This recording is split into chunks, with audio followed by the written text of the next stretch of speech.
So thanks to the organizers for inviting me for this talk. It'll be a short talk. It's based on an Isaac paper with my co-authors, Raghav Kulkarni, Ashish Kumar and Anish Mukherjee.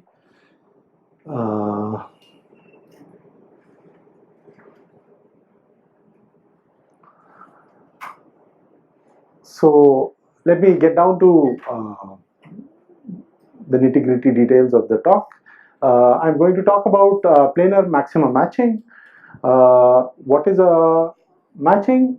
Well, all of you know that a matching is a set of independent edges, those which do not have any vertices in common.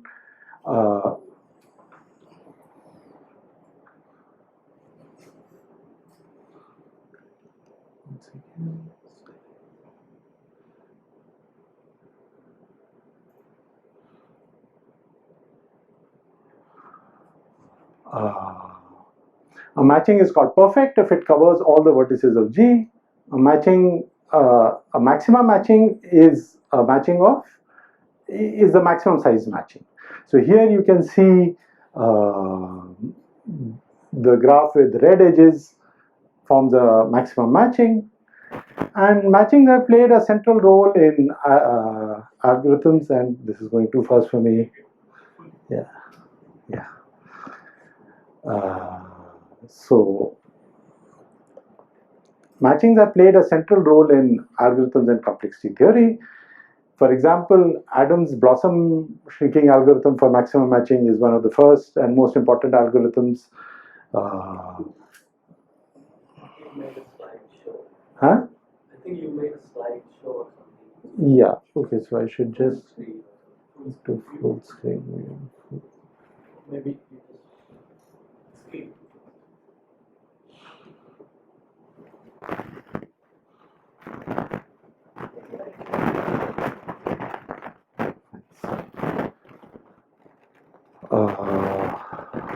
And variance, Sharpe hardness started with counting perfect matchings.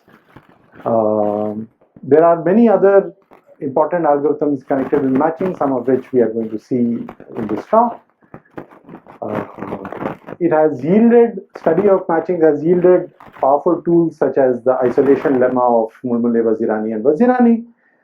And so now let us come to what exactly is the matching problem that we are going to deal with. So there are a number of related problems. The decision problem is, as for any optimization problem, is to decide if there is a matching of size k, correct? At most k. But we'll just, in the maximum matching case, we'll just want to find the size of the maximum matching, correct? So another problem connected with matchings is to find a witness for the maximum matching. That is, explicitly exhibit a matching that is the largest possible. And finally, you have the count problem, which counts the number of maximum matchings, correct? So, and in this talk, we'll be interested with the parallel complexity of these problems, correct? So I will not define parallel complexity, but intuitively, if you can solve a problem on many processors in a much faster time, in polylogarithmic time, then you say that the problem is parallelizable. Okay. So the best known, so the RNC bound is the best known parallel complexity of this problem. We are going to, so what is RNC? You are given parallel computers which also use randomness, correct?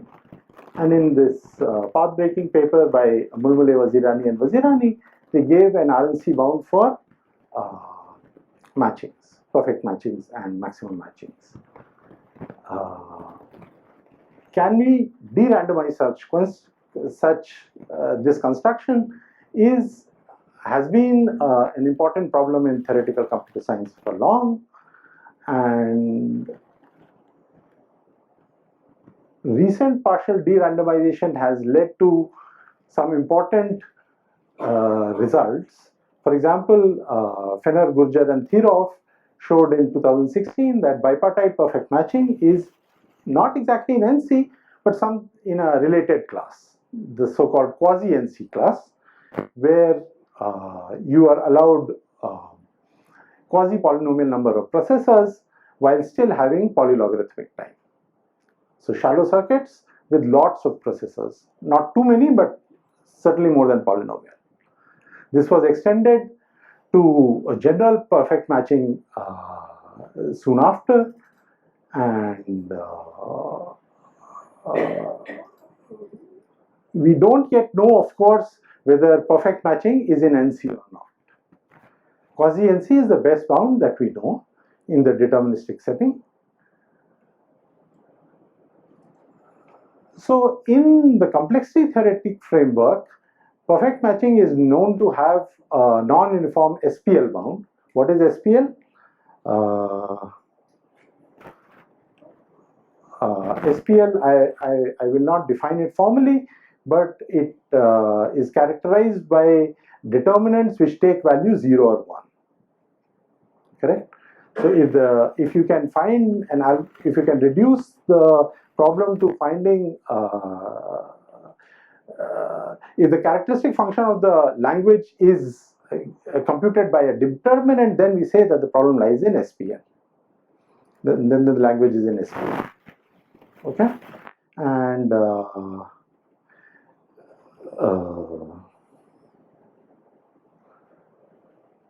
so Allender, Reinhardt, and Zhao had proved that using the Bulbule-Vazirani and Vazirani proof, essentially, they had shown that it can be improved from NC to non-uniform SPL.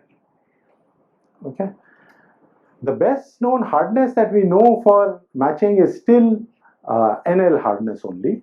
So there's a wide gap between the upper bounds here, that in quasi-NC, and that for hardness, which is just NL. NL, as you know, as all of you know, is characterized by reachability in directed reachability in directed graphs. Reachability in directed graphs, correct? So now we come to the point closer to our objective. What happens if the given graph is restricted? For example, if it's planar, then what can we say about these problems? Do we know that they are in NC? Yes. So some of the problems I mentioned 3 problems: decision, counting, and search. Counting has been known to be in NC for a very long time. It attributes I attribute Vazirani 88 for this, but actually it dates back to Castellin. The algorithm dates back to Castellin, while the analysis that it is parallelizable was done by Vazirani in 88.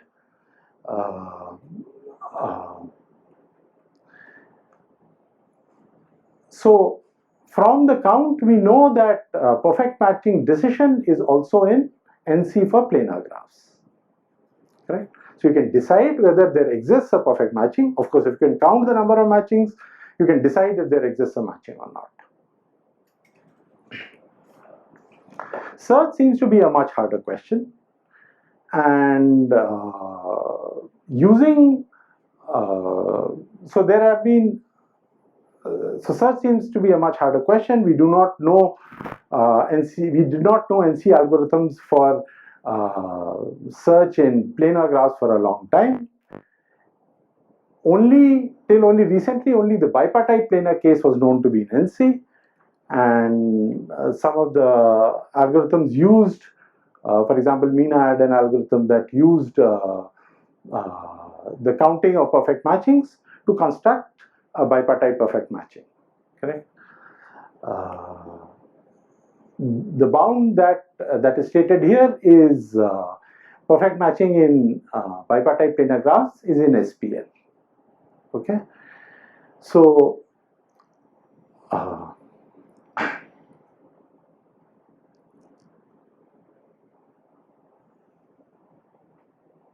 so it puts the problem not only in NC but well inside NC. In a class, you can determine by a single determinant computation whether a word is in the language or not. Correct? And it kind of is based on something called what we call deterministic isolation to achieve its purpose. Instead of using the Mulmule-Vazirani and Vazirani isolation lemma to construct a weight function which puts the problem in non-uniform SPL by ARZ. Instead, we do it by deterministic isolation. And we are going to see how to use this isolation later on in this talk. But coming back to general planar graphs, search in general planar graphs has been put in NC by recent breakthrough works by Anari and Vazirani and by Sankowski. And this also extends to bounded genus and single crossing minor free graphs. Okay, some larger versions of graphs than just planar graphs. But now what about maximum matching? All the while I've been talking about perfect matching.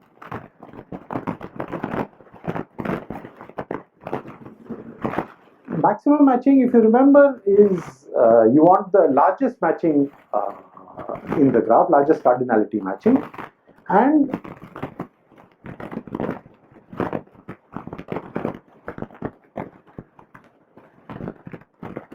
it reduces to finding perfect matching in general graphs.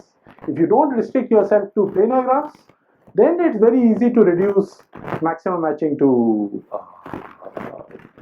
perfect matching. You just add a bunch of vertices, extra vertices, put edges to the other vertices, and just check for a maximum matching. The smallest number of vertices you need to add in order to will give you the defect in the matching. Correct? But this is not possible in general for planar graphs. For planar graphs, maximum matching was known to be in NC since 2010 by a paper by Huang. It was in this class called L to the C equals L, which is contained inside NC. It is basically the class log space reducible to solving linear equations over rationals or integers, whatever. Rationals. Yeah. So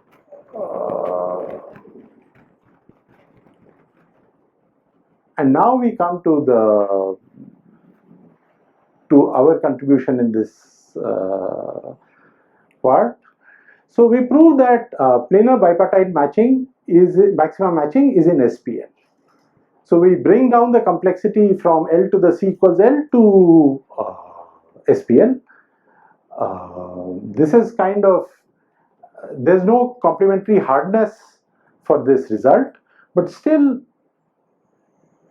it is the best bound that we know till now, and it holds, the technique naturally extends to bounded genus and K33 free and K5 free graphs as well. Merely so it's transparently extends to these graphs by previous work. It closes the gap between bipartite, perfect, and maximum matchings. So the best bound that we know for bipartite perfect matching was SPL, and this is the best bound that we know for maximum matching as well. And the main idea is very simple here. It is just to add a small gadget to every vertex of a given graph. It's a very simple gadget, and it has a nice feature that it is essentially a loop. So it carries the message of the previous talk, carries on the message of the previous talk. We add loops to the graph to make this work. So we define something called min-weight generalized perfect matching in these graphs, and maximum matching reduces to this generalized perfect matching, and we show that min-weight generalized perfect matching can be solved in SPM. Okay, that is the general outline of the algorithm. We combine weighing schemes to achieve this. What are weighing schemes? Weighing schemes are so Munule-Vazirani and Vazirani proceeds by giving weights to edges and then using these weights. And I will give a brief summary of this. So if you consider a matrix, if you take any graph is characterized by its adjacency matrix, correct? We don't consider the adjacency matrix, we instead consider the Tutt matrix. What is the Tutt matrix? It's a skew symmetric matrix where you put variables on the edges. So for every edge E, you put xe on one side, and on so xij you put, on tij you put xij, and on tji you put minus xji. The signs are to be determined arbitrary in our case. For example, you can choose the upper triangular half to be positive, the lower triangular half to be negative. Correct? Now, it is well known that the determinant of this matrix enumerates sums of pairs of perfect matching monomials. That is, if you look at pairs of perfect matchings, each matching corresponds to a monomial, that is the product of the xij's on the edges, and you look at pairs of perfect matchings. So products of these monomials for pairs of matchings, and this is what determinant T enumerates with some signs. Okay, the signs could be plus or minus, correct? And so for example, in the planar case, Castellan uses good use of this by ensuring that the signs are all positive, they all add up, and therefore you can obtain the count of the number of matchings. Correct? But what we are going to do is different. So we are trying to do search. Correct? So if you set these variables xij's, xe's for each edge E uniformly and independently at random from some small range, from some lambda times m, where m is the number of edges, then what happens? Then the probability that the determinant is 0 is small if there exists even one PM monomial. Even if there is one perfect matching, then with high probability you would get a non-zero value. No, I'm not talking about bipartite graphs. I'm talking about general graphs. Currently, I'm talking about general graphs. In bipartite graphs, things simplify. Correct? This is just to illustrate.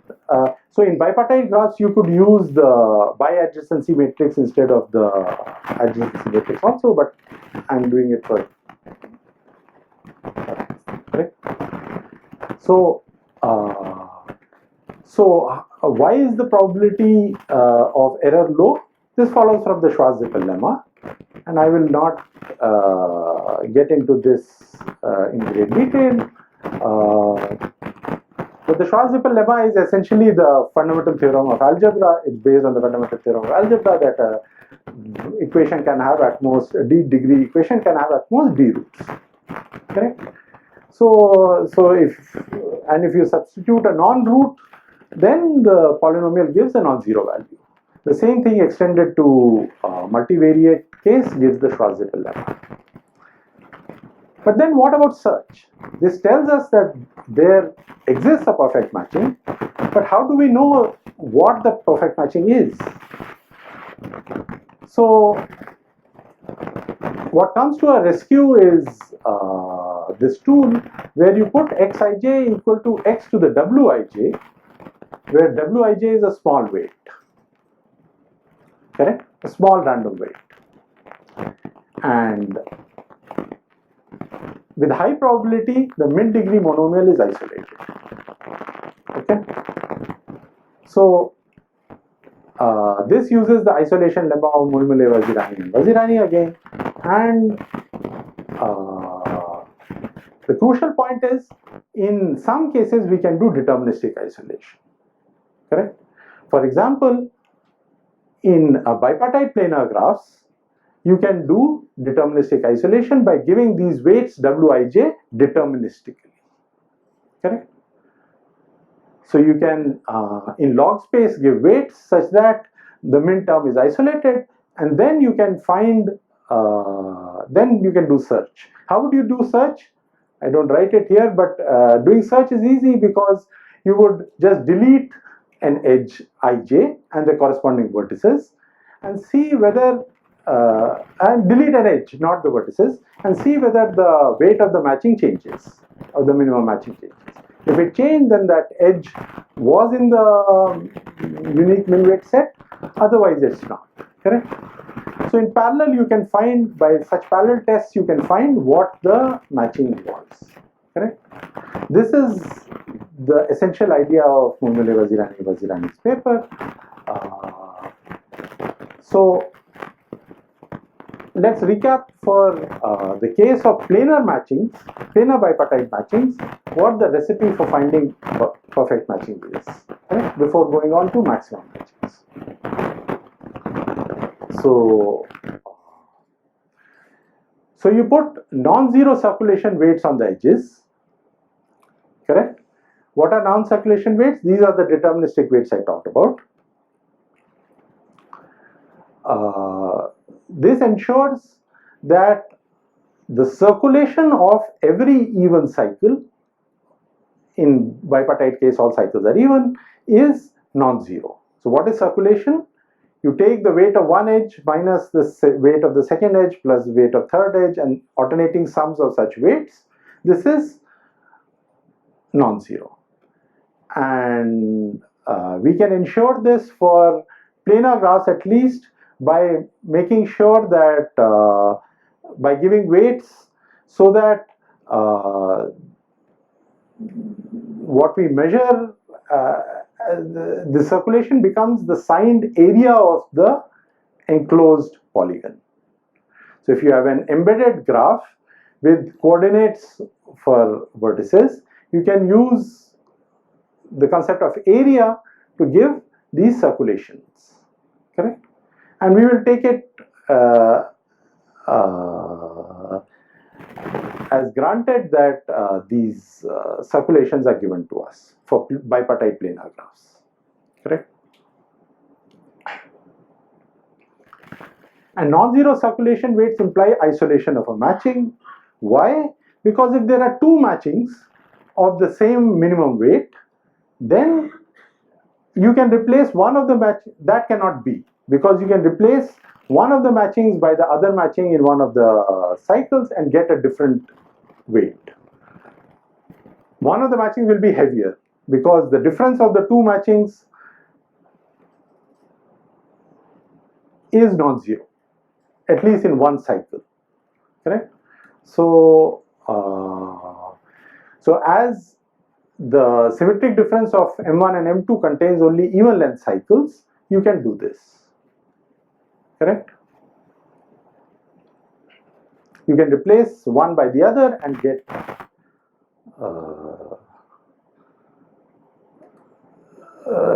and show that this is not possible. There is a unique min weight matching, correct? So a similar thing can be said about maximum matchings. It's easy to isolate a matching, but not easy to extract that matching. How do you find that matching is not very easy, even after isolation. So why is that? Because see, here M1, the symmetric difference of the two matchings contains paths of even length as well. So maximum matching is on a certain support of vertices. It matches some vertices. It does not match other vertices. Two different maximum matchings can match a different set of vertices. When you take the symmetric difference of the two matchings, you will get cycles as well as paths. Correct? So paths of even length. And how do you find that? Using a determinant calculation where the determinant gives cycle covers, gives a bunch of cycles rather than cycles and paths. That was not clear. But on the other hand, Huang achieved the L to the C equals algorithm that Huang had, used the rank of the Tutt matrix to find a subgraph where this maximum matching is a perfect matching. He identified a subgraph where this there is a matching which saturates all the vertices, and then you just apply. So you find that subgraph by a rank calculation, and then you just do the perfect matching algorithm on that. We sidestep this step. So his strategy is to. So our strategy is to, assuming such weights, compute the determinant of the weighted adjacency matrix, and the exponent of the least degree term gives the weight of the generalized perfect matching. Okay, so I'm going to talk about generalized perfect matching in a minute, and it has something to do with loops that we have seen in the last talk. So at each vertex of the original graph, attach a self loop using an edge. So I will illustrate this. Yeah. So this is a graph. This is a bipartite graph. What you do is you attach edges to each of the vertices with a loop, with a self loop. Correct? And now, what is a GPM? A GPM is a covering of the vertices by matchings and by edges and self loops. Correct? So the point was that in maximum matching, not all the vertices were covered. Now you are just covering the vertices with the help of these self loops. Correct? And now any matching in the original graph can be extended to a GPM. That is easy to see. For example, this is a perfect matching. I hope you can see these the red edges. You add the edges that are the vertices that are not matched. You match via these red edges to the newly added edges, and the vertices that were already matched you cover by self loops. Correct? So self loops cover everything which are matched by the old edges, and the new edges cover everything which is not covered by this. Correct? Yeah, tell me. So that's a good question. That is hidden in the details. Okay, so we will. No, his point. Okay, his point is that why don't we attach self loops to each of the vertices here, just each of the vertices here, and that's a good question. But maybe we'll have occasion to see this thing. So. Okay, so everything can be extended to a GPM. Now, we now introduce three weighing schemes that help in giving isolating weights to these matchings, correct? To these GPMs. So the first weighing scheme puts weight 1 on all the edges, and puts weight 0 on all the self loops. Correct? Thus, the weight of the GPM is n minus the cardinality of the matching, of any matching m, because you have n minus twice m are the number of so m is the number of matching edges covered, and n minus 2m are the number of newly added edges that are covered. So the total sum is n minus m. So the min weight GPM corresponds to a maximum matching. This is hand wavy, but you can formally prove it. The weighing scheme W2 puts positive edges on self loops and zero weights on edges. Okay, so it just makes the self loops heavy at the cost of giving zero weights to the edges. Okay, the third, so this gives high weights to the loop paths. So what are loop paths? These are paths which are not in the, so if you take the union of two matchings, you get some paths. It gives high weights to the loop paths. Basically, you have on one side one self loop, on the other side the other self loop, and the difference of the weights of those gives you the weights, gives you the weight of this path. And the usual non-zero circulation weight on edges is the third component, the third weighing function. Okay, this is responsible for the min weight. Okay, so this is these three weighing functions are what we use. So our cycle cover is a superposition of min weight GPMs with itself. Okay, so if you take two min weight GPMs, you get some cycle cover. We will be concerned about those min weight GPMs which are composed with itself, correct? And we construct a single weight function W for each edge from this W1, W2, W3 by putting them in different bit positions in that order. So you have log n bit weights. Each of these is a log n bit weight. You put them in with W1 as the most significant weight, W2 as the lesser, and W3 as the least significant weight. And then what you do is you take the determinant, and that successfully gives the that isolates the min weight GPM, and we saw that min weight GPM corresponds to a maximum matching, and therefore we can get that matching. Okay. Okay. So having said that, now let us move on to general maximum matching, that is non-bipartite maximum matching, and it's here that we get some partial results. We just get reductions instead of actual algorithms. So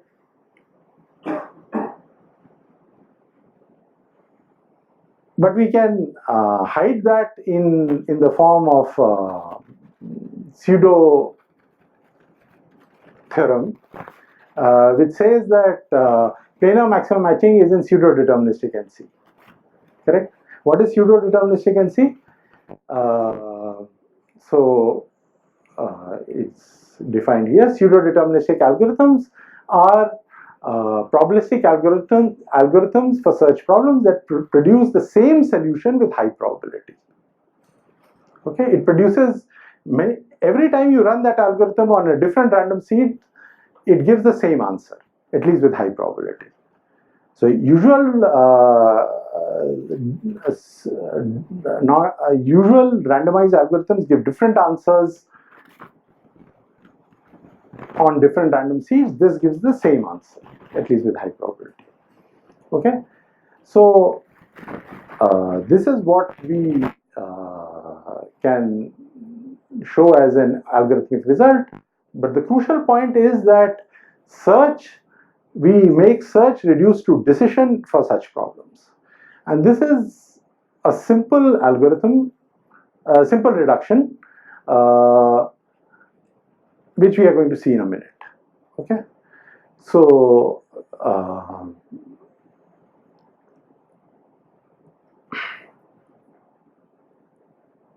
So decision seems to be the hard problem for this case rather than search.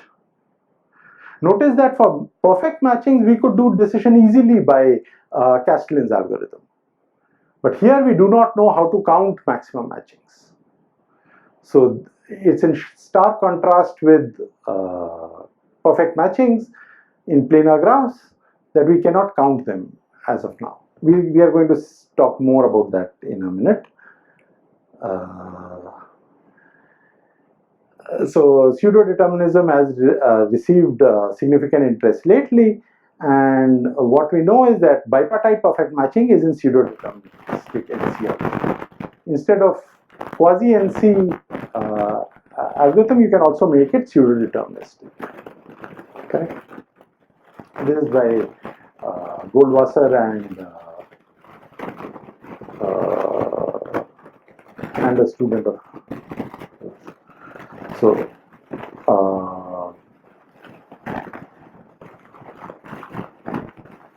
this solves the decision problem in RNC to get our. So our strategy is to use the RNC algorithm to solve Murmule-Vazirani's algorithm to use it for deciding the size of the maximum match. Correct? And let's see the reduction first. So we use the Gallai-Edmonds decomposition here for the reduction. Okay. So what is the Gallai-Edmonds decomposition theorem? You can decompose the graph into three sets, three vertex sets, D of G, A of G, and C of G. Okay, such that D of G consists of vertices that do not participate in some maximum matching. Okay, so this is a classical theorem which is described well in Lowas and Plummer, and which we are going to see. So D of G are those vertices which do not participate in some maximum matching. A of G are neighbors of the vertices of D of G, and C of G are the rest of the vertices. Correct? And the theorem essentially says that the vertices of C of G are the vertices that are covered in every perfect matching. The vertices of A of G are matched to the vertices of D of G. There is a bipartite matching between A of G and D of G vertices. And D of G vertices, each connected component is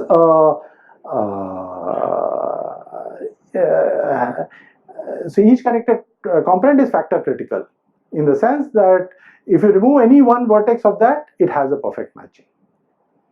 Correct? So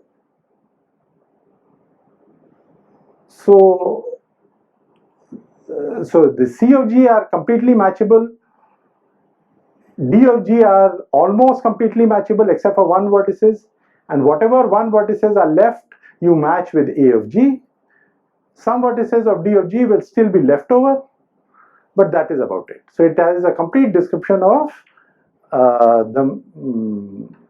it completely characterizes maximum matchings. And our observation was just that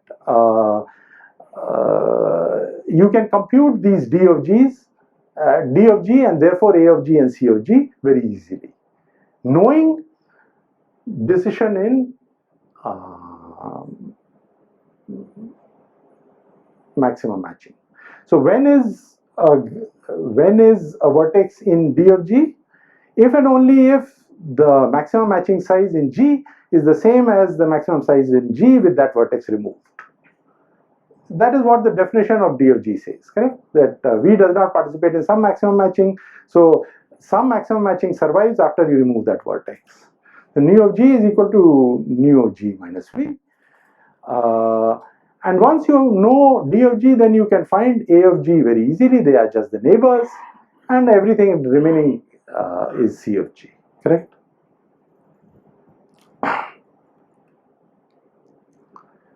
And with this information, we can find the decomposition, and so this is the statement. This theorem is a perfect matching on C of G, near perfect matching on each component of D of G, and matches each vertex in A of G to a distinct component in D of G. Correct? So what we need to find is perfect matching in C of G, which, like I said, can be done in NC by Anari and Vazirani or Sankowski's algorithms, which have recently been discovered. Maximum matching between A and G and components of D and G we can do by the first part of the talk. That's just a bipartite maximum matching. It was known by Huang in NC before also. And the near perfect matching in component of D of G is very simple. You remove any one vertex and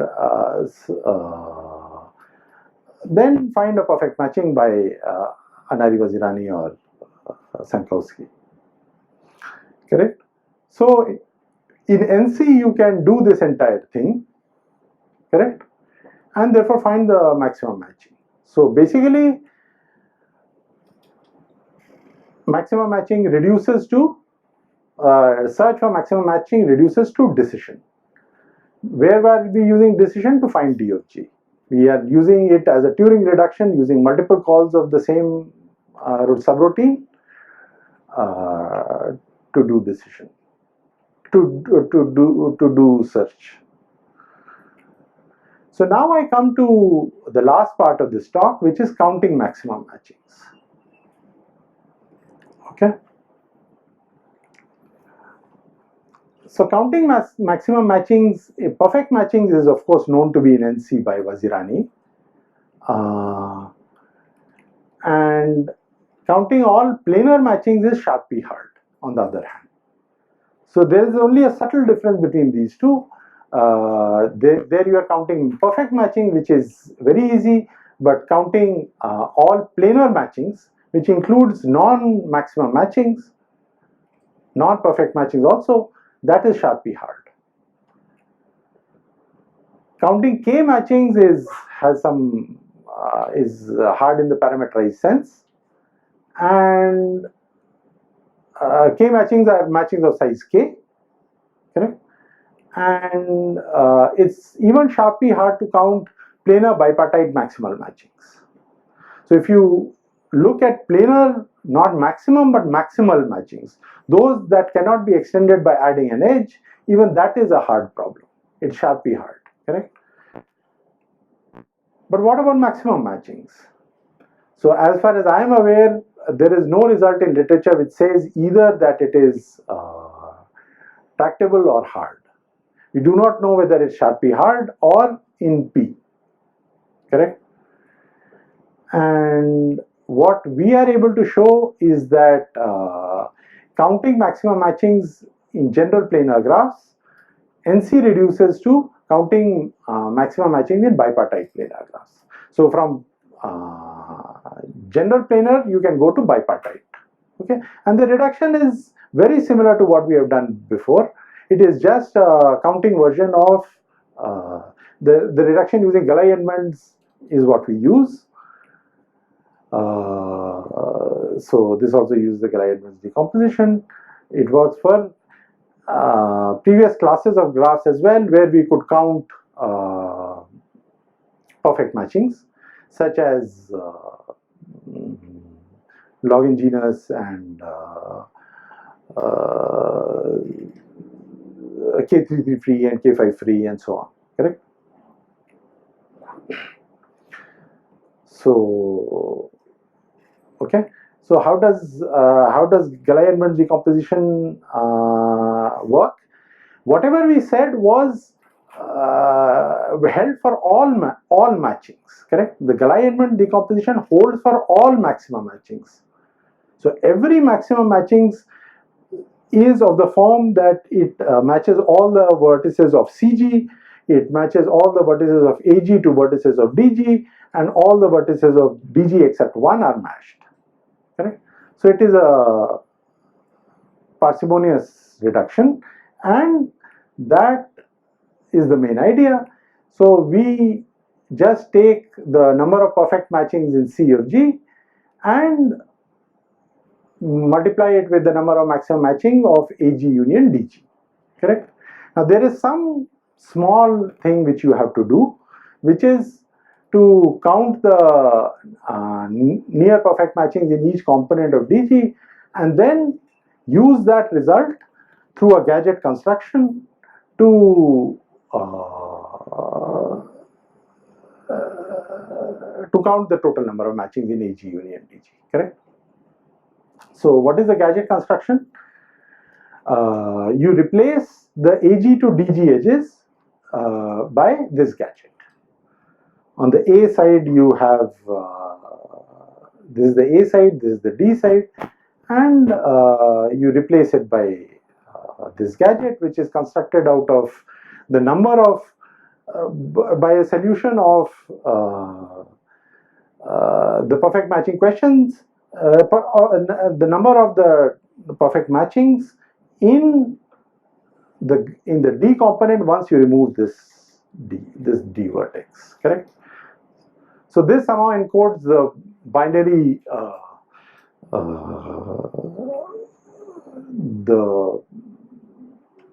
this codes in binary the number of such matchings, correct? And so we get an unweighted bipartite graph with equal number of matchings as a result. So we don't have to go to weights in order to do that. This simulates the weight of the ADH, correct? And as a conclusion, for several important graph classes, we have bipartite maximum matching in SPL. Everywhere where we could get non-zero circulations in or non-vanishing circulations for bipartite graph classes, we can get this. SPL bound. This includes bounded genus graphs. This includes K3 free and K5 free graphs. It also puts, we have also put general maximum matching in pseudo deterministic NC using this reduction. So maybe I should say a few words about this. Basically, once you find the Gallai-Edmonds decomposition, to find the Gallai-Edmonds decomposition, then you are done. Then you can find a maximum matching, correct? By the known algorithms for perfect matching. So to find the Gallai-Edmonds decomposition, you need to compute the number of matchings. That you can do via an RNC algorithm, and with high probability, Mulmule-Vazirani will give you the correct answer, whatever you do. The nu G would be correct. So a randomized algorithm would give the correct answer, whatever you do, correct? So it's a pseudo-deterministic algorithm. So, so for counting maximum matching, it's enough to look at bipartite graphs. And the open questions are, of course, is maximum matching decision in planar graph in NC, and is maximum matching count in bipartite planar graphs in NC, correct? And or the other, even if we can put it in P, that would be that would increase to a store of knowledge, correct? So that's all I have. Thank you.